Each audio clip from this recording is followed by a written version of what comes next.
নির্বাচিত মাননীয় সদস্য জনাব পীর ফজলুর রহমান। মাননীয় সদস্য, আপনার সময় 18 মিনিট। মাননীয় স্পিকার, আপনাকে ধন্যবাদ। মাননীয় স্পিকার, 2019-20 অর্থ বছরের এই বাজেট আলোচনায় সুযোগ দেওয়ার জন্য আপনাকে ধন্যবাদ জানাই এবং আমি আজকের এই বাজেট আলোচনায় অংশ নেওয়ার সুযোগ পাওয়ায় পরম করুণাময় আল্লাহ রাব্বুল আলামিনের কাছে শুকরিয়া আদায় করি। আমি আজকের এই বাজেট আলোচনার শুরুতে শ্রদ্ধাবনত চিত্তে স্মরণ করে সর্বকালের সর্বশ্রেষ্ঠ বাঙালি জাতির পিতা বঙ্গবন্ধু শেখ মুজিবুর রহমানকে আমি গভীর কৃতজ্ঞতা জানাই। আমাদের জাতীয় পার্টির চেয়ারম্যান এবং এই সংসদের বিরোধী দলীয় নেতা সাবেক রাষ্ট্রপতি জনাব হোসেন মোহাম্মদ এরশাদ এবং বিরোধী দলীয় উপনেতা বেগম রওশন এরশাদকে, যারা আমাকে এই সংসদে আসার সুযোগ করে দিয়েছেন। আমি গভীর কৃতজ্ঞতা জানাই আমার সুনামগঞ্জ সদর এবং বিশ্বমপুরের মানুষদেরকে, যারা আমাকে স্নেহ এবং ভালোবাসায় সিক্ত করে এই সংসদে আসার সুযোগ করে দিয়েছেন। মাননীয় স্পিকার, আমি আমার বাজেট বক্তৃতায় যাওয়ার আগে আমার এলাকা নিয়ে দু একটি কথা বলতে চাই। মাননীয় স্পিকার, আজকে যখন আমি এই সংসদে দাঁড়িয়ে বক্তব্য রাখছি, তখন আমাদের এই বৃহত্তর সিলেট বিভাগের মানুষের মন ভালো নেই। মাননীয় স্পিকার, আপনি জানেন গত পরশুদিন সিলেট থেকে ঢাকায় আসার পথে উপবন এক্সপ্রেস ট্রেন কুলাউড়াতে সেটির বগি লাইনচ্যুত হয়ে সেখানে মানুষ মৃত্যুবরণ করেছেন, বহু মানুষ হতাহত হয়েছেন।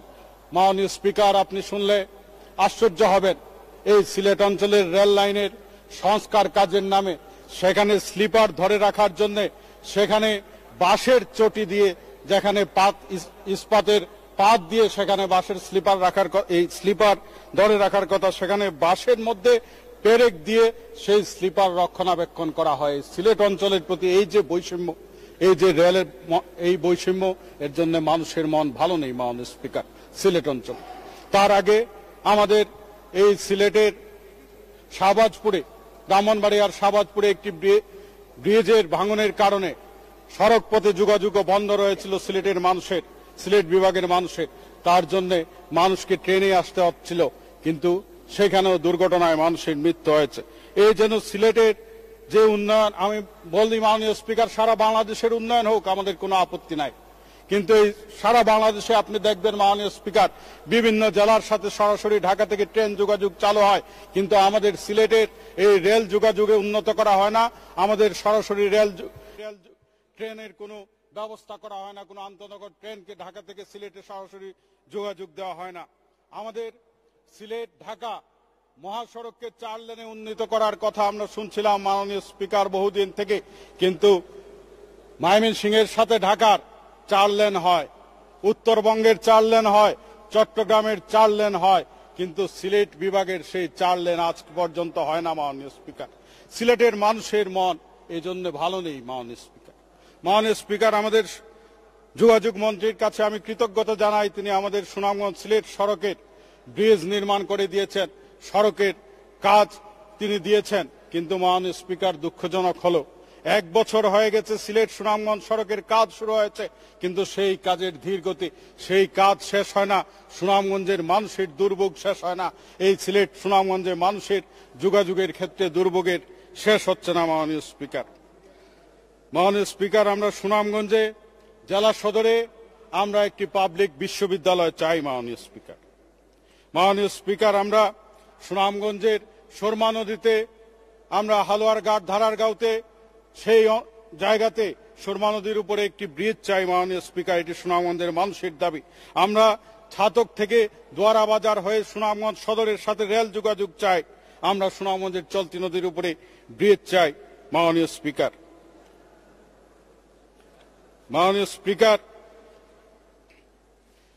মাননীয় অর্থমন্ত্রী এই 2018-19 সালের বাজেটে 5,23,190 কোটি টাকার বাজেট দিয়েছেন। মাননীয় স্পিকার, সেই বাজেটে তিনি আয় ধরেছেন 3,81,978 কোটি টাকা। সেই আয়ের মধ্যে তিনি যে আয়গুলো ধরেছেন তার মধ্যে রয়েছে সম্পূরক শুল্ক, কর ব্যতীত রাজস্ব, আমদানি শুল্ক, এনবিআর এর বাইরের আয়, বিদেশি অনুদান, এনবিআর এর অন্যান্য আয় মূল্য সংযোজন কর, এবং ঘাটতি রয়েছে 1,41,212 কোটি টাকা। সেই ঘাটতি তিনি পূরণের জন্য দেশের ব্যাংক থেকে 47,364 কোটি টাকা ঋণের তিনি প্রস্তাবনা রেখেছেন। আমাদের ব্যাংকিং সেক্টরের অবস্থা ভালো নেই মাননীয় স্পিকার। আমাদের অনেক অর্জন মাননীয় স্পিকার, আমাদের অনেক অর্জন রয়েছে, আমাদের অনেক ভালো কাজ রয়েছে। আমরা সেই কাজগুলো অবশ্যই বলতে পারি মাননীয় স্পিকার। সেই কাজের মধ্যে আমরা যদি দেখি যে যুক্তরাজ্য ভিত্তিক গবেষণা প্রতিষ্ঠান centre for economics and business research CEBR এর প্রতিবেদনে বলা হয়েছে বাংলাদেশ হবে 2032 সালের মধ্যে বাংলাদেশ বিশ্বের বড় 25টি অর্থনৈতিক দেশের একটি হবে। এখন বাংলাদেশ হবে 24তম বৃহৎ অর্থনীতির দেশ। এখন যেটা অবস্থানে আমরা রয়েছি 41তম। 15 বছরে জিডিপি করে 7% থাকবে মাননীয় স্পিকার। আমাদের অনেক অর্জন রয়েছে মাননীয় speaker. Bangladesh world economic forum WEF নারী পুরুষের সমতার ক্ষেত্রে বলছে যে 2018 সালের ওয়ার্ল্ড ইকোনমিক ফোরামের বৈশ্বিক প্রতিবেদনে নারী পুরুষের সমতার ক্ষেত্রে বাংলাদেশের সাফল্যের স্বীকৃতি মিলেছে। 149টি দেশের মধ্যে বাংলাদেশের অবস্থান 48তম। এটি দক্ষিণ এশিয়ার দেশগুলির মধ্যে শীর্ষে। মাননীয় স্পিকার, কিন্তু আমাদের এই ব্যাংকের যে বাজেটে ধরা হয়েছে ব্যাংক থেকে ঋণ নেবেন, সেই ব্যাংকের অবস্থা তো ভালো না মাননীয় স্পিকার। সেখানে এই যে খেলাপি ঋণের উচ্চ আদালতে বাংলাদেশ ব্যাংকের যে তথ্য দিয়েছেন, সেই তথ্য থেকে বিভিন্ন সূত্রে জানা যায় যে সেখানে বলা হয়েছে 2,20,000 কোটি টাকা খেলাপি ও অকার্যকর ঋণ রয়েছে মাননীয় স্পিকার, এবং অবলোপন আছে এখানে 30,000 কোটি টাকা। কিন্তু এই খেলাপি ঋণ যারা নিয়েছেন তাদেরকে ধরার জন্য অর্থমন্ত্রীর কোন সুনির্দিষ্ট প্রস্তাবনা আমরা দেখি না, বরঞ্চ দেখি তিনি তাদেরকে সুযোগ করে দিচ্ছেন যে 2% এককালীন জমা দিয়ে 10 বছরের জন্য ঋণ পুনঃতফসিল করার সুযোগ করে দিচ্ছেন। কাজে এই যে যারা ব্যাংক ডাকাতি করলেন, যারা ঋণ খেলাপি হয় এই ব্যাংকের টাকা নিয়ে তারা যারা বিলাসবহুল জীবনযাপন করছেন, বিদেশে অর্থ পাচার করছেন, যারা বাংলাদেশ ব্যাংকের রিজার্ভ চুরি পর্যন্ত করলেন, কিন্তু বাংলাদেশের ব্যাংকের একজন কর্মকর্তা বা কর্মচারীর কোনো শাস্তি হলো না, সাজা হলো না। এই অর্থ মন্ত্রণালয়ের অর্থমন্ত্রীর যে সমস্ত সেক্টর যেটি তার মন্ত্রণালয়ের অধীন, সেইগুলোরই তো তিনি কোনো শৃঙ্খলা নিয়ে আসতে পারলেন না মাননীয় স্পিকার। শেয়ার বাজার যারা লুটপাট করলো তাদের বিরুদ্ধে কোনো ব্যবস্থা গ্রহণ করতে পারলেন না অর্থমন্ত্রী। মাননীয় স্পিকার, বরঞ্চ কি হলো, এই বাংলাদেশে এখন 1.5 লক্ষ কৃষক রয়েছে যাদের বিরুদ্ধে কৃষি ঋণ নেওয়ার কারণে তাদের বিরুদ্ধে ওয়ারেন্ট রয়েছে মাননীয় স্পিকার 1.5 লক্ষ কৃষকের নামে। 111 এর সময় সেই অবৈধ সরকার ব্যবসায়ীদের কাছ থেকে জোর করে টাকা নিয়ে গিয়েছিল, সেই ব্যবসায়ীদের টাকা 111 যাদের কাছ থেকে টাকা নিয়ে গিয়েছিল সেই টাকা সরকার ব্যবসায়ীদেরকে এখনো ফেরত দেয় নাই। অন্যদিকে এই ঋণ খেলাপির সংখ্যা প্রতি বছর বাড়ে এবং তারা এই টাকা লুটপাট করে বিদেশে পাচার করে বুক বিলাসের জীবন যাপন করে, তাদের বিরুদ্ধে কোনো ব্যবস্থা নাই মাননীয় স্পিকার। আমাদের দেশের শিক্ষিত তরুণরা, এই মুহূর্তে বাংলাদেশের জনসংখ্যার সবচেয়ে বড় অংশ হচ্ছে তরুণরা। সেই তরুণদের জন্য কর্মসংস্থানের তেমন দিক নির্দেশনা আমরা এই বাজেটে দেখি না মাননীয় স্পিকার। অথচ এই তরুণদেরকে যদি সহজ শর্তে ঋণ দিয়ে তাদেরকে কর্মসংস্থানের ব্যবস্থা করে দেওয়া যেত, তাহলে এই তরুণরা তারা কর্মক্ষম জনশক্তিতে পরিণত হতো মাননীয় স্পিকার। এবং আমি দাবি করি এই তরুণদেরকে, শিক্ষিত তরুণরা এখন সবচেয়ে বেশি বেকার, তাদেরকে সহজ শর্তে ঋণ দিয়ে এই তরুণদেরকে তাদের কর্মক্ষম করা হোক মাননীয় স্পিকার। মাননীয় স্পিকার, আমাদের এই যে বাজেটে বরাদ্দ দেওয়া হয় এবং তার যে কাজের কি অবস্থা হয় মাননীয় স্পিকার, আমরা প্রতি বছর দেখি যে বছর শেষে যখন 1 মাস থাকে তখন এসে কি পরিমাণ কাজ দেখানো হয় 1 মাসে। মাননীয় স্পিকার, এইবার 1 মাসে ব্যয় করতে হবে এই জুন মাসে 56,000 কোটি টাকা। 11 মাসের এডিপিতে যে টাকা খরচ করা হয়েছে 12 নম্বর মাসে এসে সেটির ব্যয় করতে হবে এডিপিতে 56,000 কোটি টাকা। 1 মাসে যখন এই বিশাল ব্যয় হয় সেখানেই মাননীয় স্পিকার দুর্নীতির প্রশ্ন আসে মাননীয় স্পিকার। এবং এইভাবেই প্রতি বছর এই দুর্নীতিটা হচ্ছে মাননীয় স্পিকার। মাননীয় স্পিকার, এই বাজেটের মাধ্যমে মধ্যবিত্তের উপর করের খরচ দেওয়া হয়েছে মাননীয় স্পিকার। এই যে মানুষের 5টি মৌলিক চাহিদার 3টিতেই কর বেড়েছে মাননীয় স্পিকার। প্রস্তাবিত এই যে 19-20 অর্থ বছরের বাজেটে রাজস্ব আয় বাড়ানোর জন্য যেসব পদক্ষেপ নেওয়া হয়েছে তাতে মধ্যবিত্তরা চাপে পড়বে। 5টি মৌলিক চাহিদার 3টির বিপরীতে কোনো না কোনোভাবে কর বাড়ানো হয়েছে, বরাদ্দের ক্ষেত্রে মধ্যবিত্তকে গুরুত্ব দেওয়া হয়নি। এতে প্রায় 4 কোটি মানুষের জীবনযাত্রার খরচ অনেকাংশেই বাড়িয়ে দেবে। সুনির্দিষ্টভাবে এবার বাজেটের যেসব উদ্যোগ মধ্যবিত্তকে চাপে ফেলবে সেগুলোর মধ্যে উল্লেখযোগ্য হচ্ছে করমুক্ত আয়ের সীমা না বাড়ানো, টেলিফোনে কথা বলার উপরে সম্পূরক শুল্ক বৃদ্ধি, পোশাকে ভ্যাট বাড়ানো, সঞ্চয়পত্রের মুনাফার উৎসে কর বাড়ানো, যেটা 5% ছিল সেটাকে 10% করা হয়েছে, এবং খাদ্যমূল্যে ট্যারিফ মূল্য বিলুপ্ত করা হয়েছে। এছাড়া পুরো বাজেটে প্রত্যক্ষ করের চেয়ে পরোক্ষ করে বেশি জোর দেওয়া হয়েছে, যা ভোক্তা শ্রেণীর ব্যয় বাড়াবে মাননীয় স্পিকার। এবং এই মধ্যবিত্তের উল্লেখযোগ্য একটি অংশের আয়ের উৎস হল সঞ্চয়পত্র, সেখানে মুনাফার উপর উৎসে কর 5% থেকে বাড়িয়ে 10% করা হয়েছে মাননীয় স্পিকার। বিদ্যুৎ জ্বালানি খাতে বরাদ্দ 28,051 কোটি টাকা দেওয়া হয়েছে মাননীয় স্পিকার। বিদ্যুৎ ক্ষেত্রে আমাদের অনেক অবদান, আমরা গ্রামে গ্রামে মানুষের কাছে বিদ্যুৎ পৌঁছে দিচ্ছি মাননীয় স্পিকার। কিন্তু এই বাজেটে প্রস্তাবনায় নিয়ে আসা হয়েছে পৌরসভায়, সিটি কর্পোরেশনে এই সমস্ত এলাকায় যারা বিদ্যুৎ সংযোগ নেবে তাদের টিআইএন নাম্বার থাকতে হবে। এখন মাননীয় স্পিকার, পৌরসভার সমস্ত মানুষ তো আয়করের আওতার ভিতরে না। এখন সে বিদ্যুৎ নিতে গেলে একজন গরিব মানুষও যদি বিদ্যুৎ নিতে চায় পৌরসভার ভিতরে তার টিআইএন নাম্বার থাকতে হবে। আমি প্রস্তাব করছি এটি প্রত্যাহার করার জন্য মাননীয় স্পিকার, যাতে এই টিআইএন নাম্বার ব্যবহার করে যেন বিদ্যুতের সংযোগ নিতে না হয় মাননীয় স্পিকার। এবং বিদ্যুৎ জ্বালানি খাতে আমাদের অনেক উন্নয়ন, কিন্তু মাননীয় স্পিকার, আমি আমার এলাকার সুনামগঞ্জের পাওয়ার গ্রিডের মাধ্যমে একটি বিদ্যুৎ সাবস্টেশন মাননীয় প্রধানমন্ত্রী আমাদেরকে উপহার দিয়েছিলেন, সেখানে দুর্নীতির হয়েছে ভূমি অধিগ্রহণের ক্ষেত্রে। সেটির আমি তদন্ত দাবি করেছি বিগত 5টি বছর এই সংসদে, কিন্তু সেটির আমি আজ পর্যন্ত তদন্ত পাই নাই মাননীয় স্পিকার। আজকেও সেটির তদন্ত দাবি করছি মাননীয় স্পিকার। স্বাস্থ্য খাতে আমাদের স্বাস্থ্যের পেছনে যে ব্যয় হয় তার 66% বহন করতে হয় রুগীকে মাননীয় স্পিকার, এবং এই 33% আসে সরকার ও দাতা সংস্থার কাছ থেকে। এবং ঢাকা বিশ্ববিদ্যালয়ের স্বাস্থ্য অর্থনীতি ইনস্টিটিউট পরিচালক অধ্যাপক সৈয়দ আব্দুল হামিদ তিনি বলেছেন যে চিকিৎসা ব্যয় মেটাতে গিয়ে প্রতি বছর 50 লাখ মানুষ দারিদ্র্য সীমার নিচে চলে যায় মাননীয় স্পিকার। মাননীয় স্পিকার, আমাদের যে স্বাস্থ্য খাতে বাজেট বরাদ্দ দেওয়া হয় এটি একেবারে কম নয় মাননীয় স্পিকার। এই স্বাস্থ্য খাতে আমাদের অনেক বরাদ্দ দেওয়া হয়, কিন্তু মাননীয় স্পিকার, এই স্বাস্থ্য খাতে আমাদের বরাদ্দের অধিকাংশ বিষয়ে আমার কাছে পরিষ্কার মনে হয় না মাননীয় স্পিকার।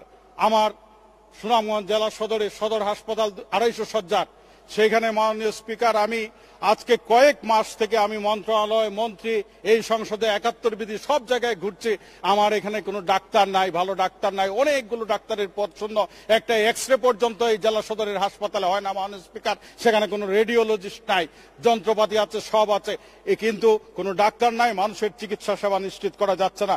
কিন্তু মাননীয় স্পিকার, দেখা যায় এই হাসপাতালগুলোতে বড় বড় ভবন নির্মাণ করা হচ্ছে, কোটি কোটি টাকার যন্ত্রপাতি সেখানে পাঠানো হচ্ছে হাসপাতালে, কিন্তু এই যন্ত্রপাতি দিয়ে কিভাবে চিকিৎসা হবে? সেখানে ডাক্তার নাই, কিছু নাই, কিন্তু কোটি কোটি টাকার যন্ত্রপাতি যাচ্ছে মাননীয় স্পিকার। স্বাস্থ্য খাতের এই দুর্নীতি বন্ধ করতে হবে, মানুষের স্বাস্থ্যের নিশ্চয়তা দিতে হবে, স্বাস্থ্য সেবা করতে হবে মাননীয় স্পিকার। এই বাজেটে বিদ্যুতে রিবেট, ডিজেলে নেই, ভর্তুকি বঞ্চিত হবেন 1 কোটি কৃষক মাননীয় স্পিকার। কাজে আমরা বলি এই কৃষকদের জন্য ডিজেলে ভর্তুকি রাখতে হবে মাননীয় স্পিকার।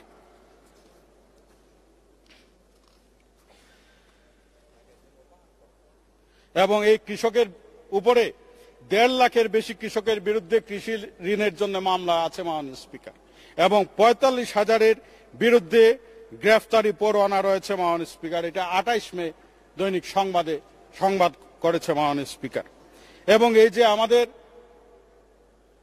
বাজেট বাস্তবায়নে, এডিপি বাস্তবায়নে কি অবস্থা মাননীয় স্পিকার, এই 21 মার্চের দৈনিক ইত্তেফাক বলছে যে 155 উন্নয়ন প্রকল্পে আর্থিক অগ্রগতি শূন্য, কিছু কাজ অসমাপ্ত রেখে 106 প্রকল্পে সমাপ্ত ঘোষণা। এই হচ্ছে আমাদের বাস্তবায়ন মাননীয় স্পিকার। মাননীয় স্পিকার, এই যদি অবস্থা হয় তাহলে এই বিশাল অঙ্কের বাজেট, এটি তো মানুষের সরাসরি উপকারে আসবে না মাননীয় স্পিকার। কাজে এই বাজেটের বিশাল অঙ্ককে মানুষের উপকারে লাগাতে হবে মাননীয় স্পিকার, এবং মানুষের কল্যাণের জন্য এই বিশাল বাজেটকে ব্যবহার করতে না পারলে হয়তো ধনিক শ্রেণীর মানুষকে আরো ধনী তৈরি করে দেওয়া যাবে, কিন্তু এই যে ধনী দরিদ্রের বৈষম্য এটির বিলোপ সাধন করে সমস্ত মানুষের জন্য তার সুরক্ষা নিশ্চিত করা রাষ্ট্রের দায়িত্ব। সেই দায়িত্ব রাষ্ট্রকে পালন করতে গেলে এই ধনী দরিদ্রের বৈষম্য কমিয়ে আনে সমস্ত মানুষকেই উন্নয়নের আওতায় নিয়ে আসতে হবে মাননীয় স্পিকার। মাননীয় স্পিকার, এখানে বিএনপির একজন সংসদ সদস্য বক্তব্য রেখেছেন, সেখানে তিনি এরশাদ সাহেবের কথা বলেছেন, এরশাদ সাহেব হাসপাতালে যাওয়ার ব্যাপারে। আমাদের রাজনৈতিক অভিভাবক হোসেন মোহাম্মদ এরশাদ আজকের সংসদের বিরোধী দলীয় নেতা, তিনি অসুস্থ হলে তিনি হাসপাতালে যাবেন, এটি স্বাভাবিক মাননীয় স্পিকার। যে কোনো মানুষ, তিনি বয়স্ক মানুষ, অসুস্থ হলে হাসপাতালে যাবেন, এটি নিয়ে বিএনপির হঠাৎ মায়া কান্না। এই 91 সালে এরশাদ সাহেব যখন 5টি আসন থেকে বিজয়ী হয়েছিলেন তখন তাকে কারাগারে রাখা হয়েছে, জামিন দেওয়া হয় নাই।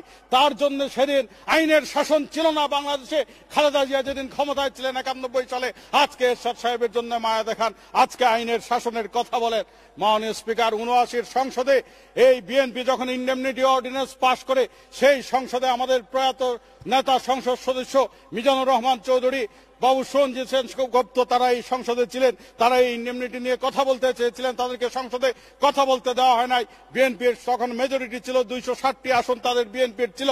তাদের সেদিন এই সংসদে সঞ্জিত সেনগুপ্ত সেদিন বলেছিলেন যে আপনারা আজকে সংখ্যাগরিষ্ঠতার জুড়ে হয়তো এই ইন্ডেমনিটির মতো একটি জঘন্য আইন আপনারা পাশ করে নেবেন, কিন্তু মনে রাখবেন একদিন আপনাদেরকে এটির জন্য মাসুল দিতে হবে। আজকে 260টির আসনের জন্য আপনারা বড়াই করছেন, কিন্তু এমন দিন আসতে পারে যেখানে আপনারা শুধু সাথে চলে আসতে পারেন।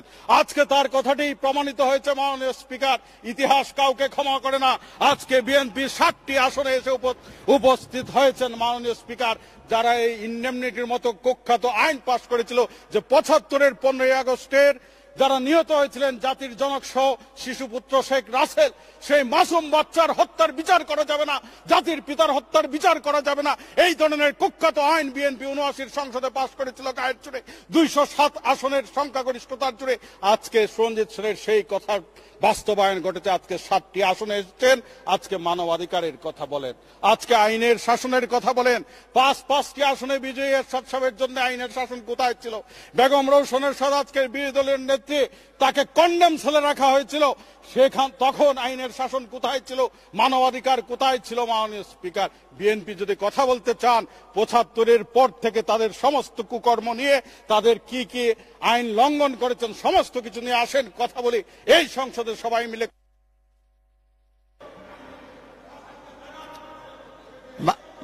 মাননীয় সদস্য, অনুগ্রহপূর্বক 1 মিনিটে শেষ করুন।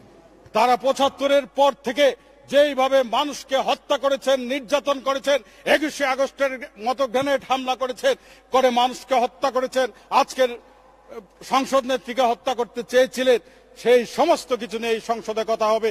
আসেন, আজকে শুধু আপনারা ধর্মের কথা বলে মদের বৈধতা নিয়ে আজকে সংসদে মদের লাইসেন্সের বৈধতার পক্ষে কথা বললেন। এটা কোন ধরনের ইসলাম? কোন ধরনের ইসলামের কথা বিএনপির সংসদ সদস্য বললেন? তিনি কোরআন শরীফের আয়াত থেকে উদ্ধৃত করলেন, আবার জিয়াউর রহমান মদের লাইসেন্স দিয়েছিলেন, সেটির বৈধতার পক্ষে কথা বললেন। ইসলামের কোন জায়গায় মদকে বৈধতা দেওয়া হয়েছে আমরা জানি না মাননীয় স্পিকার। আমরাও মুসলমান, আমরাও মুসলমানের সন্তান। বিএনপির সংসদ সদস্য কোথায় পেলেন যে জিয়াউর রহমানের মদের লাইসেন্সের বৈধতা? সেখানে ইসলামের দৃষ্টিতে তিনি কিভাবে বৈধতা দিলেন আমরা জানি না। কিভাবে জিয়াউর রহমান সাহেব প্রিন্সেসদেরকে সারা দেশে নাচের জন্য ছেড়ে দিয়েছিলেন, সেটির বৈধতা কোন ইসলামের আইনে? ধন্যবাদ, ধন্যবাদ মাননীয় সদস্য, আপনাকে অসংখ্য ধন্যবাদ।